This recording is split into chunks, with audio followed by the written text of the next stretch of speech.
interrompida para um alerta oficial urgente do governo federal do Cruzeiro. Atenção cidadãos do Cruzeiro, este é um alerta do mais alto âmbito federativo. Uma guerra nuclear SR iniciou no hemisfério norte. Neste momento, é crucial que todos permaneçam calmos e sigam as instruções abaixo. Dirijam-se imediatamente para os abrigos antinucleares mais próximos.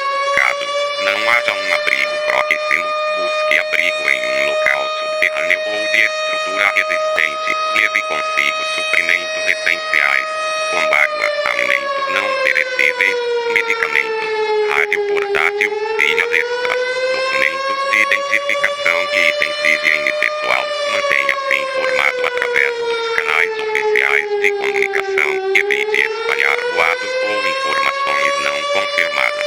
Caso esteja fora de casa, procure abrigo imediatamente. Evite áreas expostas e busque locais seguros. Após o impacto inicial, siga as instruções das autoridades locais para garantir a segurança e o bem-estar de todos. Neste momento de crise, é importante mantermos a calma e agirmos com responsabilidade. Juntos, podemos enfrentar essa situação e proteger nossa nação.